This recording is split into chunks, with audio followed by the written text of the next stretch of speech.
It's Mel from Meet Me in My Scrap Room.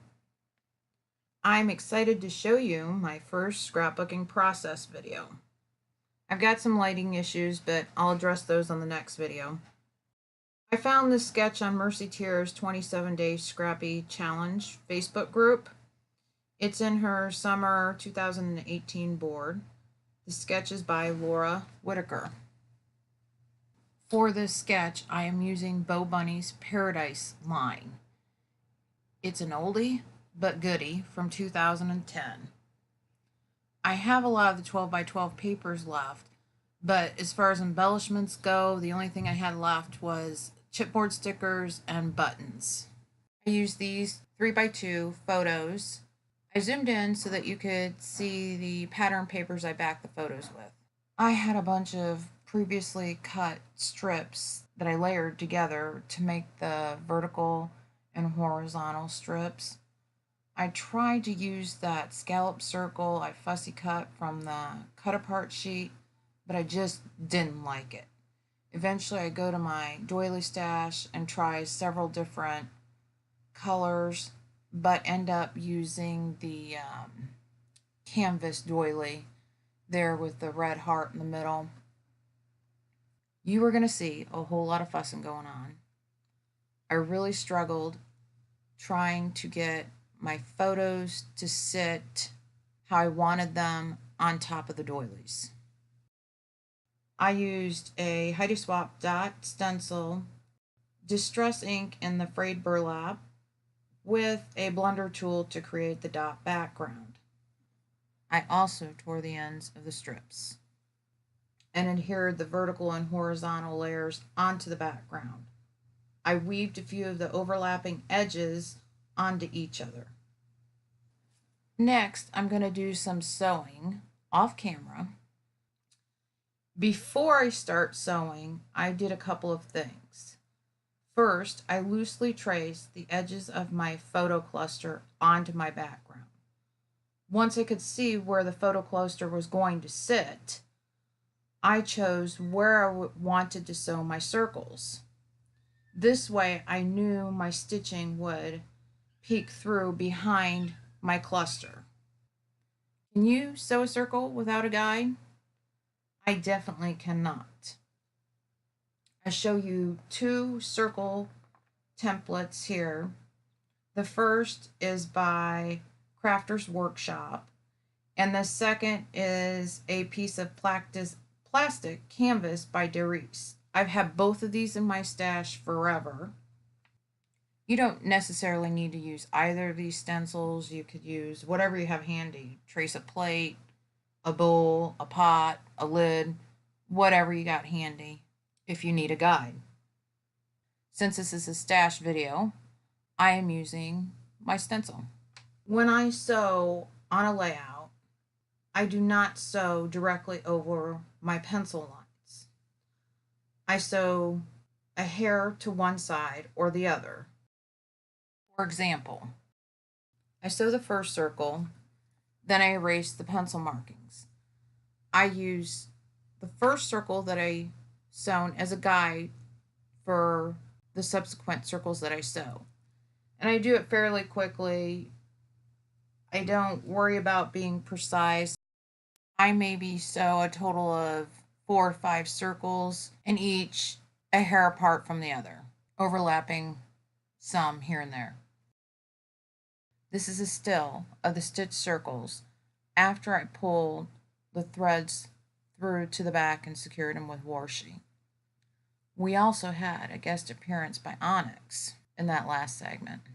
Onyx was pretty persistent in video bombing the recording. After stopping and starting multiple times, I eventually removed her from my scrap room. The show must go on, right?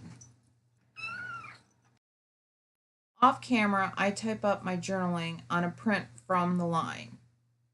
I cut the journaling into strips, and I place the strips on the layout where I think they're going to go. I show you some alpha possibilities for my title. All are from my stash. I end up using some faux wood Amy Tan thickers. They're called Goodness. I also used 2 alphas from October Afternoon. The orange alphas are the color bonfire in the storybook font. The dark wood grain alphas are early American color and shop front for the font. Both are from the Daily Flash collection. I absolutely love October Afternoon alpha stickers. I think they're so versatile. The size is perfect for pocket pages, but I also think they work really well in 12 by 12 titles.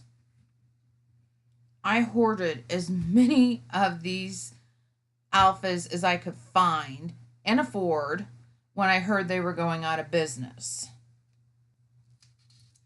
Anybody else do that?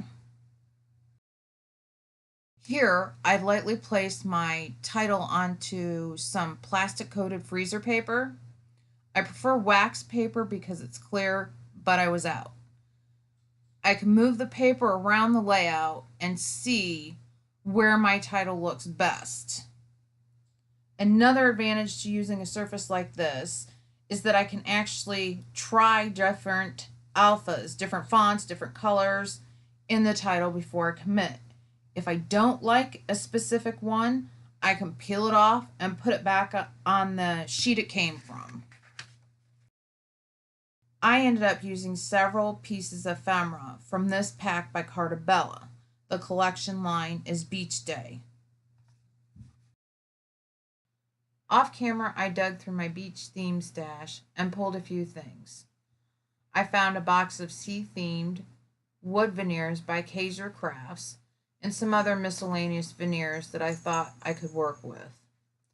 When I found that cute sand castle, I thought jackpot. I had to use it. It looks like it's made from cork, but it's actually sand. Since I like to repeat textures, I grabbed some old Studio Calico cork arrows and chevrons. I also fussy cut those sunglasses that say awesome. Once I had some goodies to work with, I started trialing things here and there. I ended up with a large cluster at the bottom left around the sandcastle and another near the title. I filled in some dead spaces. When I was happy with my work, I started adhering everything to the background. I wanted to add some repeating color to my clusters. I used Dilutions ink spray in lemon zest color to several woodies by painting it on with the straw end of the spray top. I did the same thing to the starfish with Mr. Huey's in navy. I did not like how dark the navy ended up looking, so I found another set of starfish and applied distress ink in the salty ocean color with a sponge applicator. I then decided to add some distress ink and mustard seed to the already yellow fish and sunglasses. I really liked how both the colors looked at this point. To complete my layout, I added some enamel dots. I used cork dots by Recollections and light blue matte dots by Eyelet Outlet. The matte dots did not want to stay in place, so I added glue to their backs. As a precaution, I added glue to the chipboard alpha thickers as well. I am really pleased with the completed layout. The color is just so thick and saturated. In person, the layout has a lot of texture. I used canvas, wood, cork, sand, stitching, and other dimensions. I think it works well together. What do you think? I would love to hear your thoughts. While we wait for the close-up photos to come into frame, I have a few things I want to share and a couple of confessions. First, I want to thank all of the YouTube scrappers who take the time to make these process videos. I have watched these videos for years. I was hooked the first time I saw one of Mercy Tiars' process videos. The second channel I discovered was Missy Whidden. I literally stayed up all night chain watching her videos. And the list goes on. I can't mention everyone, but you get the idea. Now that I have completed my first process video, I truly understand how much time and effort go into each one of them. They deserve a big thank you. For quite some time, I wanted to share my own scrappy thoughts and ideas. The videos that I have watched have inspired me to do just that. Thank you again. And now for the confession part. Confession 1. I do not usually comment or give thumbs up on the videos I watch. Now, I realize I need to make it a habit of giving thumbs up and commenting for every video I watch. That is the least I can do. Every video takes a huge commitment by the publisher, and now I realize how much. Confession 2. This video process took a crazy, stupidly absurd amount of time. I gotta tell you, I enjoyed almost all of it. Maybe not the video software crashing every 5 minutes until I figured out the right settings. I had a huge learning curve. I absolutely knew zilch about the process and the software I needed to do this.